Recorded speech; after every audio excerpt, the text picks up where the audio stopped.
Hey friend, welcome to another episode in the Revelation Project. Here in chapter 18 we deal with the city side of Babylon.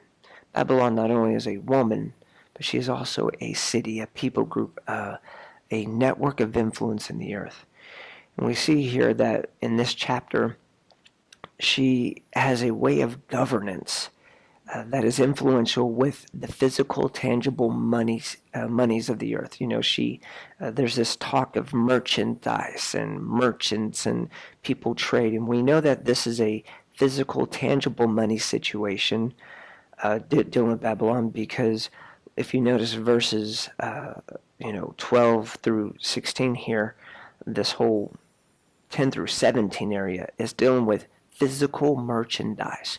Here's listed, lots of physical trading commodities and substances that you can barter with. So we know that this is dealing with the physical money situations. We notice in verse 7, she tells herself that she shall see no sorrow. So whatever this system is of enriching the kings of the earth, this elitist mentality, she is self-conceited and so self-deceived in this thought that she's too big to fail.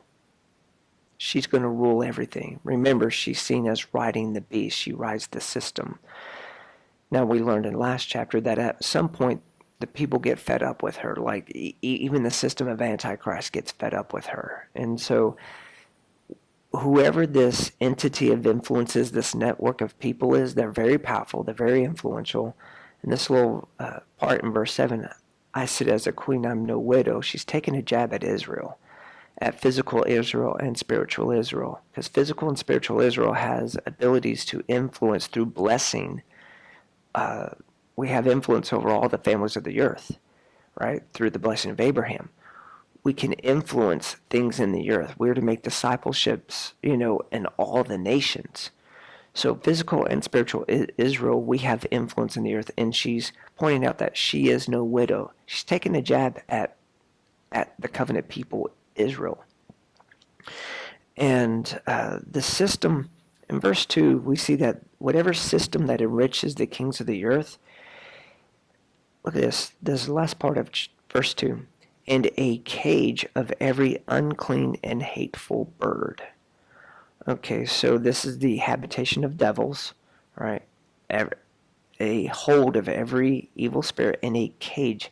She has the ability to entrap and release demonic entities to influence things.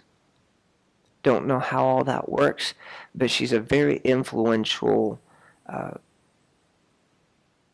system or a people group, okay?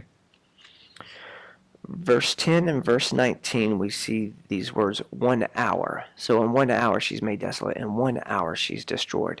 Her judgment has come. So whatever the system this is, we see that it gets exposed. It becomes naked in chapter 17, and then it's destroyed, eaten alive. So there's a swift destruction to whatever this is. Is this digital currency and all of a sudden it gets hacked? I don't know. Is this the internet? I don't know. Is this some kind of global trading company they do so much in the world and then boom, it's gone? I don't know. But however she gets destroyed, she's destroyed swiftly. Verse 23, it says that, for by thy sorceries were all nations deceived. All right. For by thy sorceries, this word sorceries comes from the Greek word pharmake, which is where we get the word pharmacy. There is this use or manipulation of the use of pharmakeia to deceive the nations. Okay, all nations were deceived.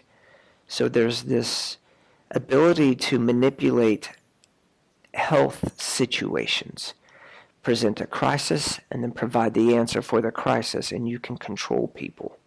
Matter of fact, in verse 24, we see that in her was found the blood of prophets and of saints and all that were slain upon the earth. So she influences the ability to wipe out people groups.